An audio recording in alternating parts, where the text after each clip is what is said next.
Here we have a 2014 John Deere 1025r equipped with an H120 front end loader and a 62D drive over mower deck, and we're going to be comparing that against a 2014 John Deere 1025r equipped with a model H120 front end loader and an AutoConnect 60D drive over mower deck. So this is to give you a good comparison of the different sizes and capabilities of the tractors.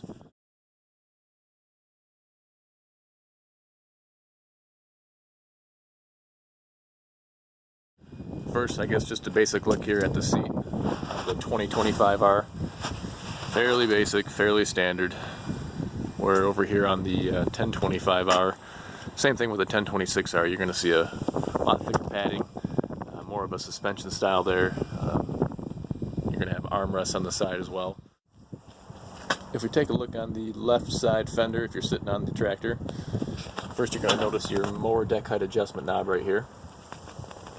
And you'll see a fender mounted work light, which is, you can adjust that here up and down, and I believe, yeah, left and right there as well. So you'll also see another fender mounted work light on the opposite side.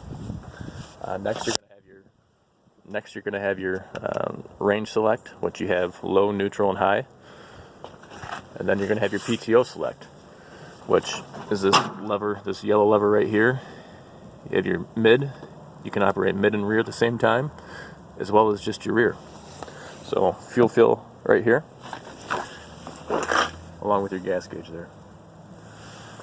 While we're on this side of the tractor, these are going to be your lights, light controls here for flashers and headlights, and your fender mounted lights as well. Foot brake here, your twin touch pedals over there, and you'll see that orange handle there is your parking brake as well. Right above that is cruise control. Over on the right hand fender, you can find your other work light as we talked about. A 12 volt convenience outlet. This is going to be your control. Standard configuration is for your 3-point hitch, as well as your mower deck raising and lowering. This is our loader joystick, which is going to allow for our raising and lowering of the loader and rolling and curling of the bucket. Right down here, kind of tucked underneath, first here is going to be our 2-wheel 4-wheel drive select, which is identified by, if we can see it there we go, this little sticker right here. And this is our loader lockout handle, so you can push that in or pull it out. If you push it in, it's going to lock out the function here on the loader, as you can see, which means it's going to keep that, if I'm wiggling it, it's not going to allow for any operation of that loader there. So I'll go ahead and release that again. We have our PTO engage, so this is going to turn on or off the PTO, whichever one we have selected. Little tip here as well. This is the on position. It does have to be off to start the machine. If you want to go in reverse, with the PTO on, already have it in the on position if it was running, and then before you hit the reverse pedal, pull up on it a little bit more. You can see how it pulls up there, and that's going to be a reverse override, so you can back up if you're mowing. It's a safety feature there, obviously, to prevent you from running over anybody or anything behind you, but that is an override there. So, and here's your throttle select, your throttle control. Put that about halfway to 3/4 position to start the machine, and then back it down to let it warm up at idle. And then lastly, this lever down here is your rear differential lock. So you push down on that with your heel, and as long as it's engaged, both of your rear wheels will spin and get you a little bit extra traction. It's a good option if you don't need 4-wheel drive and just need a momentary boost in traction. Take a look down here on the floorboard. You can see there it's a semi-flat surface there with your twin touch pedals on the right hand side. You will have your parking brake, your foot brake over there on the left hand side, and that orange pull handle right there is your parking brake. On the right hand fender here, there's no standard work lights that are mounted on there. You're going to have the headlights only. You will see the grab bar here for the handle, as well as your 3-point control. This is a 3-point stop, so if you want to stop it at any of these positions along the way, you can simply loosen this knob, move it around, tighten it back up, and it'll stop there. And if you lower this handle down, you can push it along there and stop it right there. If you want to bypass that, you still have the option. You can just push it that way and go on by. So again, this will also control your mower deck, not just a 3-point hitch, so it is going to control the raising and lowering. There are optional hydraulic systems called independent deck lift that will allow you to have an additional hydraulic valve here, and you can hydraulically raise or lower the deck. Seat adjust is this lever right underneath here, along with here's their version of the loader lockout valve right there, or loader lockout control. This knob here is the same thing on the other one. I think we might have overlooked it, but this is going to control the speed at which your 3-point hitch raises or lowers. Down here on the floorboard, this is going to be your mower deck height adjustment. And then if we bounce over to the left side fender, you'll see again we have our range select right here with your low, neutral, and high, as well as our PTO select for mid and rear, or just the rear. This is going to be our lever to engage or disengage 2- and 4-wheel drive. And right here is our locking rear differential. PTO engage and disengage is on the opposite side here, but it will function in the same way. You can also pull out on that one as an override as well if you're going in reverse. So we have your turn signals here, light controls. And on the other side, there's our throttle bar. And you'll see down here, cruise control is right here on this tractor. So the H130 loader on the John Deere 2025 is going to raise up to a maximum height of about 78 to 79 inches, while the H120 loader on the John Deere 1025r is going to raise up to about a maximum height of 72 inches. So there's about a 6-inch difference there. And the weight capacity of that maximum lift point is approximately a 200-pound difference. You got around 830 pounds on the H120 loader, while you're about 1,030 pounds on the H130 loader. I'll go ahead and fire these up and we'll see them raise up. So here you can see a comparison of the H130 loader and the H120 loader in their raised positions with the buckets level. Step back here and take a little bit better look. So again, both of these are raised as high as they can go, and then the bottom edge of that bucket level. There's about a 6 or 7 inch difference there. As far as I know, bucket sizes that are available for each loader are the same.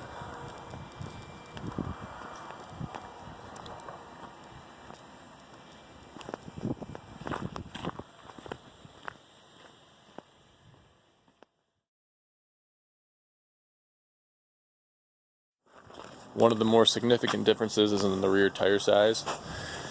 You'll see the John Deere 1 Series 1025R, 1023E, 1026R are going to come with the 26 by 12 size tires. While over here on the 2 Series, you'll be up to, if we can get that to zoom there, at 12-16.5. So, see a different angle here so you can see. That's one of the bigger differences there, which is going to, one, help with rear end stability, both because of weight on the back end there, as well as a little bit wider wheelbase, or width of the tractor and longer wheelbase. It's about 4 inches different. Come up front here. So here's a head-on view. Let me lower those loaders down. So here's a front-on view comparing both the tractors. Get down here so you can see fairly similar in size, really all around.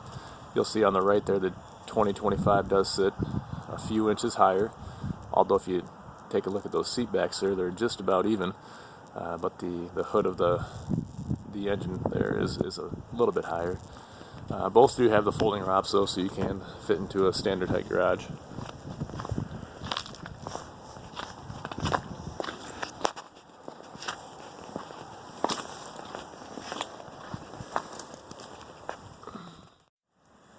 A little bit on the capability of these tractors. The 2025 is going to have a front axle that can take a heavier load on it. Therefore, it does come equipped with a larger front end loader, a more capable front end loader, the 1025r. The GPM on the hydraulic system is nearly identical, although you'll note that the pressure, the PSI, is higher on the 2025r, therefore helping to generate more capacity really out of the 3-point hitch and the front end loader there. So, but both are going to have standard Category 1 3-point hitch with the 540 RPM rear PTO. You can see here, very similar setup on the back end. Toolbox configuration a little bit different on the 1025R versus what you see up here mounted on the 2025R there. So, but both loaders are quick attach, so both are going to come on and off with a lever here. You can see the same setup on the H120, identical levers on the other side of the tractor there too. And over here, 1025, you see both sides of that too. So both are going to have quick attach buckets. I'm going to be taking on and off with flipping this pin out, and same thing on the other side. And then you can use your loader joystick to drop these arms down. You'll see here, same setup on the 10 or the 20. Comparison of the front tire size there. As you can see, well, get a better angle down here, but definitely a difference there in size. Weight differences of these tractors are around 200 pounds, with the base weight of the 1025 being around 1,450 pounds and the 2025 being around 1,650 pounds. That's ballpark. Add fuel, that'll change things as well, and slightly different configurations and options. You add on the front end loaders and the mower decks, and you're talking maybe another 1,000 pounds in that ballpark there. It is hard to see as they are fairly similar. Really only a few inches longer, a few inches wider, a few inches higher. So, but those extra couple hundred pounds make a difference in ballast. My opinion personally is that the mower deck on the 2025 doesn't do as good of a job mowing your turf as the mower deck on a 1025. I think these mowers, if you have a nice manicured lawn, this is more the mower deck that you want to go with, which this version is now available on the redesigned 2 series, like the 2025, 2032, 2038R, but it's not found on the previous generation of 2 series.